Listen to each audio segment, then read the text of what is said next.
بسم اللہ الرحمن الرحیم. فاقے کے روزہ پارٹ 2. مشقی سوالات، خالی جگہیں، خلاصہ، جملوں کی تشریح، اقتباسہ وغیرہ جو ہے اس کی تشریح اور مختصر سوالات. مصنف ہے خواجہ حسن نظامی اور ماخوذ از بیگمات کے آنسو.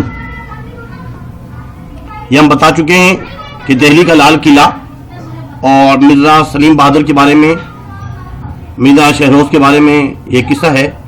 کس طریقے سے انگریز دہلی میں آئے، یہ پورا ایک جو ہے کس طریقے سے وہ دہلی سے غازی پور، شادرہ اور کتب صاحب آئے میواتیوں کے گاؤں میں، پھر وہاں کے چودھری صاحب نے ان کی مدد کی. یہ ہم جو ہے پڑھ چکے ہیں. فاقے میں روزہ تعارف مصنف، اور یہ اس کا ذہنی خاکہ ہے، اور یہ مکمل جو ہے جو سبق ہے اس کا خلاصہ بتا دیا ہے پارٹ 1 میں. آج ہم نے جو پڑھنا ہے پارٹ 2 وہ یہاں سے شروع ہے. مشق پڑھنی ہم نے، مشقی سوالات. سوال نمبر 1 یہ ہے، در ذیل سوالات کے جوابات دیجیے. نتن شاہ کے گانے سے اکتا کر اما حضرت نے کیا حکم صادر فرمایا؟ افطاری کے وقت نتن خان گانا گا رہا تھا. اس وقت اما حضرت قرآن شریف پڑھ رہی تھیں. ان کو یہ شور و غل ناگوار معلوم ہوا. اما کی طرف سے یہ ارشاد ہوا کہ رمضان میں گانے بجانے کی محفلیں بند کر دی جائیں. مصاحب نے مرزا صاحب کو کیا مشورہ دیا؟ مصاحب نے مرزا صاحب کو مشورہ دیا کہ حضور یہ بھی کوئی پریشان ہونے کی بات ہے. شام کو افطاری سے پہلے جامع مسجد تشریف لے جایا کیجیے. عجب بہار ہوتی ہے، بہت ہی رنگینیاں ہیں، مزے ہیں، بہت سے لوگ آئے ہوتے ہیں. ایک بہار کی سی کیفیت ہوتی ہے. آدمی کے جھلکتے دیکھنے میں آئیں گے. بہت سے لوگ، رش ہوتا ہے. خدا کے دن ہیں، رمضان کے دن ہیں. خدا والوں کی بہار بھی دیکھیے. کل جدید لذیذ سے کیا مراد ہے؟ کل جدید لذیذ، ہر نئی چیز مزیدار معلوم ہوتی ہے. نئی چیز میں بہت لطف آتا ہے، ایک عجیب سی کیفیت ہوتی ہے. رمضان میں افطاری کے وقت مسجد میں کیا سما تھا؟ افطاری کا وقت قریب آیا تو مسجد میں سینکڑوں خواہ افطاری کے آنے لگے. ہر طرف سے گھر سے کھانا وغیرہ آنا شروع ہو گئے، پلیٹوں میں، تھالیوں میں، ٹرے میں، اور لوگوں میں افطاریاں تقسیم ہونے لگی. خاص محل سلطانی سے متعدد خواہ مختلف چیزوں سے آراستہ روزانہ جامع مسجد میں بھیجے جاتے تھے تاکہ روزہ داروں میں افطاری تقسیم کی جائے. اس کے علاوہ قلعے کی تمام بیگمات اور شہر کے سب امراء علیحدہ علیحدہ افطاری کے سامان بیچتے تھے. اس لیے ان خوانوں کی گنتی سینکڑوں تک پہنچ جاتی تھی. ریشمی رنگ برنگ کے خواہ پوش جو ہوتے تھے، اور ان میں مقیشی جھالریں ایک سے ایک بڑھ کر ہوتی تھی، اور مسجد میں ان کی عجب آرائش ہو جاتی تھی. مرزا صاحب کو کیا بات اچھی لگی کہ وہ باقاعدہ مسجد جانے لگے. مرزا صاحب نے مسجد جا کر عجب عالم دیکھا. جگہ جگہ حلقے بنائے لوگ بیٹھے ہیں، کہیں قرآن شریف کے ورد ہو رہے ہیں، حافظ آپس میں ایک دوسرے کو قرآن سنا رہے ہیں، کہیں مسائل دین پر گفتگو ہو رہی ہے. دو عالم کسی فقہی مسئلے پر بحث کرتے ہیں اور 20 آدمی بیٹھے مزے سے سن رہے ہیں. کسی جگہ توجہ اور مراقبے کا حلقہ ہے، کہیں کوئی صاحب وظائف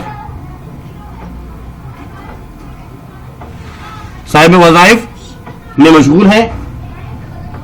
الغرض مسجد میں چاروں طرف اللہ والوں کا ہجوم ہے.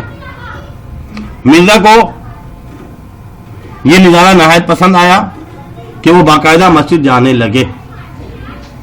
غدر کی تباہی کے شاہی خاندان پر اثرات بیان کریں. انگریزوں نے دلی پر قبضہ کر لیا تو قلعہ برباد ہو گیا. شہزادوں کو قتل کر دیا گیا. امیروں کو پھانسیاں دی گئیں. بادشاہ کے تخت پر بھی قبضہ ہو گیا اور شاہی خاندان کے بیگمات در بدر ہو کر ماما گیری کرنے لگی، نوکرانیاں بن گئیں، گھروں میں کام شروع کر دیا اور مسلمانوں کی شان و شوکت ختم ہو گئی۔ اس کے بعد محاورات کو اپنے جملوں میں استعمال کیجیے۔ زنان خانہ، عورتوں کی بیٹھنے کی جگہ، عورتوں کے بیٹھنے کی جگہ۔ پرانے زمانے میں ہر گھر میں زنان خانہ الگ سے ہوتا تھا۔ مغموم، غم زدہ، جنگ آزادی کے موقع پر شاہی خاندان پر ہونے والے مظالم سن کر دل مغموم ہو جاتا ہے۔ عجب بہار، رونقیں۔ رمضان میں مسجدوں میں عجب بہار کا سما تھا۔ مکلف جو اپنے قول اور فعل کا ذمہ دار ہو۔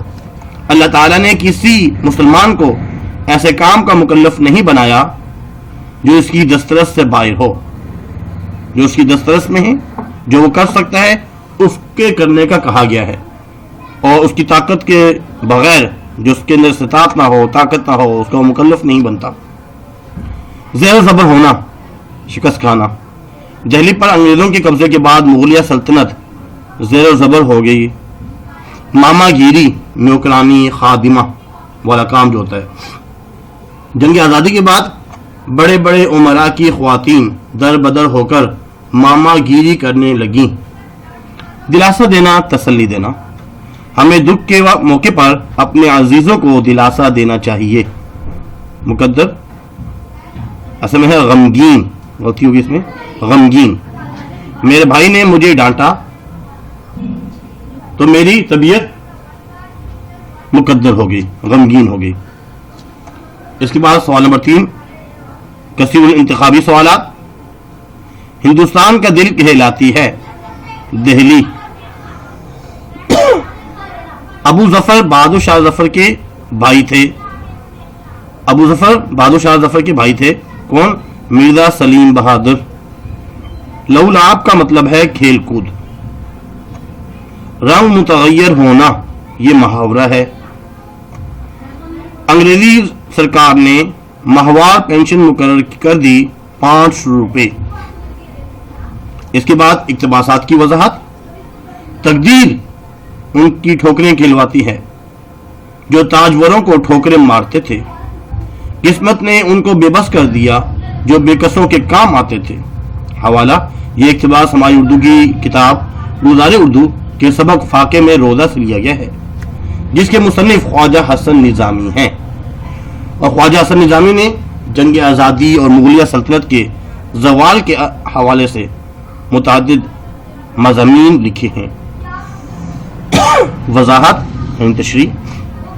اس اقتباس میں جنگ آزادی کے بعد شاہی خاندان کی پریشان کن حالت پر والدہ کی دلی کیفیت کو بیان کیا گیا ہے کہ ماضی کو یاد کرتے ہوئے کہتی ہیں کہ آج ہماری قسمت خراب ہے اور قسمت ہمیں ٹھوکریں کھانے پر مجبور کرتی ہیں، جبکہ کل ہمارے آباء و اجداد نے بڑے بڑے بادشاہوں کو ٹھوکریں ماری تھیں، اور آج ہم جو ہزاروں بے کسوں غریبوں کی امداد کرتے تھے خود بے کسی کے عالم میں گرفتار ہیں اور در بدر کی ٹھوکریں کھا رہے ہیں۔ نمبر ب، اگرچہ ہم مٹ گئے مگر ہماری غیرت نہیں مٹی۔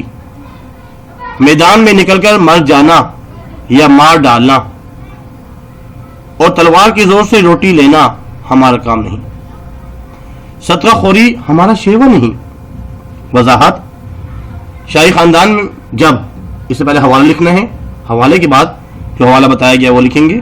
وضاحت، شاہی خاندان جب فاقوں سے نرحال ہو چکا تھا، ایسے میں گاؤں کی چودھری کی طرف سے خیرات کا کھانا اور زکوٰۃ کے 5 روپے جب مرزا کو ملے تو فاقوں کی وجہ سے اسے یہ پیسے اور کھانا نعمت معلوم ہوا، اور جب وہ اپنی ماں کو یہ سب احوال سناتے ہوئے یہ سامان دیتا ہے تو اس کی والدہ کا چہرہ متغیر ہو جاتا ہے، بدل جاتا ہے، اور وہ غصے میں کہتی ہیں کہ اگرچہ آج ہماری حالت اچھی نہیں ہے، ہماری شان و شوکت ختم ہو چکی ہے، مگر ہمارے اندر ابھی بھی غیرت باقی ہے، ہمارا خاندان میدان جنگ میں نکل کر مرنا یا مار ڈالنا پسند کرتا تھا اور اپنی طاقت سے ملکوں اور ان کے خزانوں پر قبضہ کرتا تھا اور اپنی طاقت سے روٹی کا انتظام کرتا تھا.